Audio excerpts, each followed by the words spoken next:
Le Sénégal, où l'homosexualité est de plus en plus réprimée, le Premier ministre Ousmane Sonko annonce avoir déposé un projet de loi. Le texte durcit les peines contre les personnes homosexuelles. On écoute le Premier ministre. Toute personne qui aura commis un acte contre nature sera punie d'un emprisonnement de 5 à 10 ans.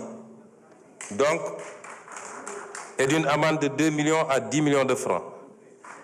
Loolu la ñu wax sans préjudice des autres peines. Si l'acte est commis avec un mineur, le maximum de la peine sera prononcé. Le juge ne pourra prononcer le sursis, ni réduire l'emprisonnement au-dessous du minimum de la peine prévue à l'alinéa 1 du présent article. Ousmane Sonko à l'Assemblée nationale, Elimane Dao, on vous retrouve en direct de Dakar. En pleine crise économique, les autorités sénégalaises serrent donc la vis contre les homosexuels. Écoutez, ce projet de loi a déjà été validé, il faudrait le dire, en Conseil des ministres il y a quelques jours. Projet de loi visant, comme on l'a entendu dans le sonore qui vient d'être diffusé, de durcir les sanctions contre l'homosexualité avec une peine qui va passer de 5 à 10 ans de prison.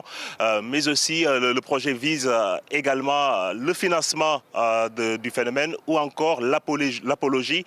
Projet présenté déjà en Conseil des ministres qui sera présenté prochainement à l'Assemblée nationale. J'étais tout à l'heure à l'Assemblée nationale lorsque Ousmane Sonko a pris la parole devant les députés. Ousmane Sonko dit que c'est lui-même qui a porté cette loi, c'est lui-même qui l'a portée à l'Assemblée nationale.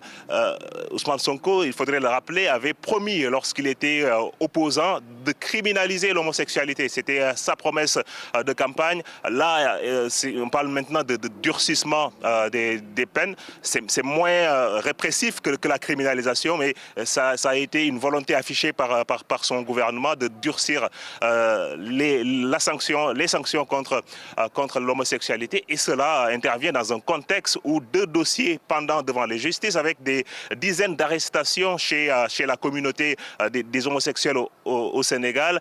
Et actuellement, pendant devant la justice, le premier dossier et même un dossier de pédocriminalité, il faudrait l'appeler, parce qu'il y a des enfants qui sont concernés avec des pratiques sexuelles en lien avec le présumé pédocriminel français Pierre Robert, qui lui a été arrêté en France depuis mars 2025. Une affaire qui implique des mineurs, des garçons sénégalais entraînés sexuellement et qui avait ému l'opinion au Sénégal. L'autre affaire concerne une transmission volontaire du VIH-Sida avec des arrestations en masse, même des célébrités sénégalaises arrêtées et actuellement en prison pour transmission volontaire du VIH, acte contre nature ou encore association de malfaiteurs, des affaires qui ont choqué l'opinion au Sénégal et qui font la une de l'actualité depuis maintenant plusieurs semaines et qui ont certainement poussé le gouvernement à prendre ces mesures de durcissement des sanctions contre l'homosexualité. Elimane Dao à Dakar.